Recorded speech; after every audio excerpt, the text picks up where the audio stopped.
नमस्कार। BBN Rajasthan channel में आपका स्वागत है। आज हम आपको मिलवाने जा रहे हैं भागवत आचार्य कुलदीप कृष्ण जी महाराज वृंदावन निवासी, जिनकी एक बहुत ही शानदार और संगीतमय कथा बाड़ी के देव गार्डन मैरिज होम में चल रही है। हम इनसे जानेंगे ये जो भागवत कथा आप कर रहे हैं ये कब से कर रहे हैं तथा इसमें सनातन धर्म को किस तरह से आप लाभ पहुंचा रहे हैं, पूरी जानकारी हम कुलदीप जी महाराज से जानेंगे। स्वागत है महाराज आपका। जय श्री कृष्णा सबके लिए, सभी भक्तों को राधे राधे। प्यारे हम तो ये महाराज जी अब ये बताएंगे कि ये भागवत कथा कब से कर रहे हैं और अपना जो भी जिस तरह की भी जानकारी देना चाहेंगे ये कुलदीप कृष्ण जी महाराज सारी बात आपको बताएंगे। श्री राधे। भागवत कथा हमने 2018 से शुरू की और प्रथम भागवत कथा हमने अपने धौलपुर जिले के ही गांव रेबियापुरा से प्रारंभ किया और वो श्री जी की कृपा थी, लाडो की, जो हमें इसके योग्य बनाया।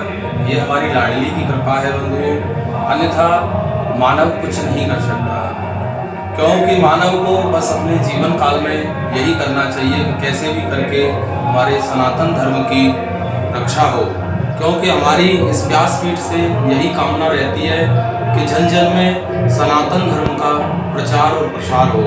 किसी भी तरह से गाय और गौरी दोनों की रक्षा होनी चाहिए। बंधुओं, आज हम यहाँ बाड़ी नगर में आए तो बड़ा अच्छा लगा, बड़ा हर्ष हुआ और आज हमने देखा जगह जगह देखते तो आज यहाँ पर गाय की सेवा तो हो रही है, लेकिन यहाँ बहुत सी गाय आवारा डोलती है। देखते हैं आज गाय बड़ी पीड़ित है, बड़ी परेशान रहती है। तो हम और आप सभी को, हर समाज को मिलकर के, चाहे ब्राह्मण हो, चाहे क्षत्रिय हो, चाहे वैश्य हो, शूद्र हो, सभी वर्णों को मिलकर के गाय का संवर्धन करना चाहिए और गाय की हम और आपको सभी को रक्षा करनी चाहिए। बढ़ चढ़ करके इसमें हिस्सा लें हम लोग, कैसे भी करके गाय की रक्षा हो। और जब इस जीवन काल में गाय और गौरी दोनों की रक्षा होगी तभी हम और आप सभी सुरक्षित होंगे, प्रसन्न होंगे। यही मैं कामना करता हूँ सबसे। जय श्री राधे। बहुत अच्छी बात कही महाराज श्री ने। हमारे बाड़ी के ठाकुरपाड़ा निवासी अर्जुन सिंह परमार द्वारा जो कथा चल रही है उसमें लगातार श्रद्धालु भक्त महाराज श्री का अभिनंदन कर रहे हैं। मैं महाराज श्री से जानना चाहूँगा कि आपके कहाँ तक ये भागवत के बारे में अलग से कोई शिक्षा ली या संस्कृत की शिक्षा के बाद ही आपने इसको शुरू किया? थोड़ा शिक्षा दीक्षा के बारे में हमें बताएं। श्री राधे। सर्वप्रथम तो हमने 8th क्लास के बाद जाकर के संस्कृत में ही एडमिशन ले लिया वृंदावन के श्री रंगलक्ष्मी महाविद्यालय से। 8th, 9th और 10th संस्कृत से प्रारंभ की। इसके बाद में शास्त्री और आचार्य की जो है वो शिक्षा भी संस्कृत महाविद्यालय से हमने प्राप्त की और हमारी संस्कृति जो है हमने अपने संस्कृत की जो दीक्षा ली हमारे गुरुकुल स्थान काशनी जगत गुरु महामंडलेश्वर गुरु शरणानंद जी महाराज से, वहाँ से दीक्षा संस्कार लेकर के उन्हीं के आशीर्वाद से हम आज सभी जन जन में इस भागवत धर्म का प्रचार प्रसार कर रहे हैं। बहुत सुंदर महाराज, बहुत अच्छा काम कर रहे हैं। वाकई ये जो भागवत कथा आयोजन हो रहे हैं उनसे अपनी सनातन संस्कृति का प्रचार तो होता ही है, साथ साथ लोगों में भाईचारा और भक्ति भाव भी पैदा होता है। देश की वर्तमान परिस्थिति में जो चल रहा है, जैसे कई जगह लव जिहाद है, कश्मीर से कश्मीरी पंडितों को निकाला गया और बंगाल में स्थिति खराब होती जा रही है दिन पे दिन। इस बारे में आप अपने सनातन धर्म के लोगों को किस तरीके से जागरूक और सावधान करते हैं, उस बारे में कुछ बताएं महाराज। कहने का भाव, द कश्मीर फाइल ये बनी, ये मैंने देखी तो नहीं, लेकिन वास्तविकता ये है उसके जो रोल जो आज उसकी स्टोरी बताई जा रही है उस पर मैं देखता हूँ, सुन करके मेरे को विचार होता है कि वास्तविक ही कश्मीर के ब्राह्मणों के साथ बड़ा अत्याचार हुआ, बड़ा पाप हुआ। अगर ऐसा नहीं होता, क्योंकि वैसे मैंने जीवन काल में कभी भी कोई भी मूवी नहीं देखी, लेकिन मैं भी हृदय से चाहता हूं कि अगर ऐसी कोई सच्ची घटना बनी है तो उसको देखने के लिए कभी समय मिलेगा तो मैं भी उसको जरूर देखूंगा।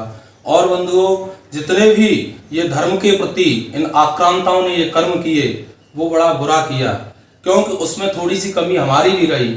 हम लोगों ने अपनी संस्कृति की रक्षा के लिए अपने आप को जागरूक नहीं किया, क्योंकि आज हमारे माता पिता की ड्यूटी होती है कि अपने बच्चों को अपने संस्कार जरूर डालें। क्योंकि आप देखिए, आज सनातन धर्म का बालक हो और उस बालक को 2 समय की पूजा के लिए आप कहो तो वो बालक पूजा नहीं करता है। उसके माता पिता को इस चीज में शर्म लगती है। अगर हम अपने बालक से कहें कि बेटा आप हनुमान चालीसा दोनों समय कर लो, तो वो बालक हनुमान चालीसा तक नहीं सीख पाता। वो BA MA सब कर लेता है, लेकिन फिर भी वो हनुमान चालीसा नहीं सीख पाता। और उधर दूसरी तरफ आप देखिए, वो मुस्लिम जो 5 समय की नमाज अदा करते हैं, उनके जो मौलवी होते हैं, अगर उन्होंने कोई नियम बना दिया तो वो उनके लिए फरमान हो जाता है, उसका भरपूर रूप से वो सहयोग करते हैं, उसको मानते हैं। और आज हमारे सनातन में अगर हमारे आचार्य आज हमारे कोई व्यासपीठ से कोई शब्द दे दे तो लोग उसका उपहास बनाने लग जाते हैं, क्योंकि हमें अपने जीवन काल में कैसे भी करके बालकों को संस्कार डालें, और अपने बालकों को हम अपने संस्कार डाल के अगर जागरूक करेंगे तो वो बालक आगे जाकर के हमारी और हमारी संस्कृति की रक्षा करेंगे। और जब हमारी और हमारी संस्कृति की रक्षा होगी तभी जीव का कल्याण हो सकता है, अन्यथा स्थिति ये होगी कि जीव को खाने में लगा रहेगा। इसलिए जीव की अगर रक्षा करनी है तो हर बालक में संस्कार डालें। बालक को सुबह बैठ करके कम से कम हनुमान चालीसा तो याद कराएं, रामचरितमानस तो उनको दें, हम अपने भागवत तो दें।